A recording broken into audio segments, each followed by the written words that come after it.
Hi, this is Joe Minnick. I'm back again to do another YouTube video. This is my third one, and I'm not going to be talking about any thing that's going on in the outside world, politically or professional sports. Today I'm doing a segment about the music that I like, and I'm going to review a couple of Neil Young's albums. Two are recently released, and one's an old one that it's worth seeking out and getting. The first one I want to talk about is Neil Young just released this in June 4th. I think it was June 14th. It's called Treasure. It's part of his archive, so a selection. It was recorded in 1985 when he was touring with the International Harvesters. He was in a stage in his career where he wanted to put out some country music. I'm talking about real country music. I'm not talking about the people that are out there today that I don't particularly care about. Like, let me see. I can't even think about any of them because I don't like them at all. That guy Cyrus, that's like Hannah Montana's father. That's joke country music. This is real country music here.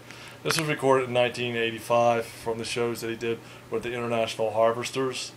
He actually was on Geffen Records at that time, and the thing that really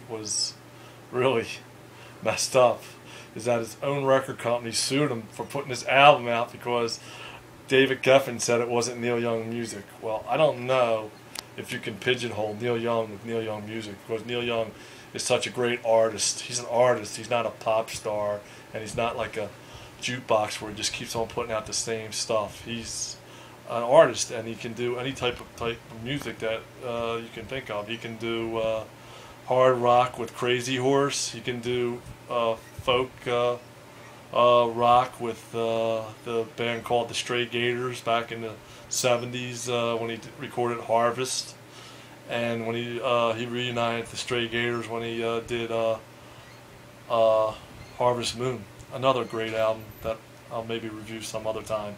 But right now I want to focus on this. This was an album that he put out in 1985 called Old Ways, and it's outtakes from recordings from his shows that he did in 1985. And I like to get back to saying why he got sued, because this guy said he sued because he wasn't putting Neil Young music. Well, Neil Young is country. He can do country, and this is really great country music. And I highly recommend this album.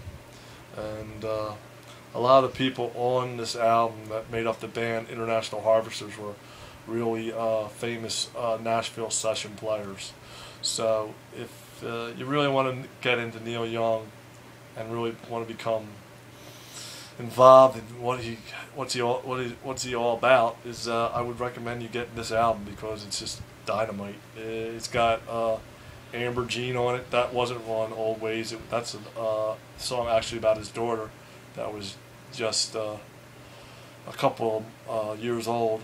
And it's got Are You Ready for the Country, which is from Harvest, which was an awesome album that Neil Young put out. That was his most commercial album, and he didn't want to become too commercial. And then right after that, he put out Tonight's the Night. And that's an awesome album too. But I'll get to talk about that later on. But I highly recommend this album, Neil Young, the International Harvesters. And it actually has a song on here, Flying on the Ground, which was recorded by the Buffalo Springfield and sung by Richie Fury. And Neil Young is going to be touring with the Buffalo Springfield. That was the first band he was with. That was made up of Richie Fury, Neil Young, Stephen Stills, and Jim Messina from Loggins and Messina. But I just want to tell you that this album's really cool, and if you really want to know a different side of Neil Young and how great of an artist he is and how diversified he is, check this album out. It's well worth putting down $14.99. All right. So just keep on rocking in the free world, and all you Rusties out there, how you doing? Peace out, man.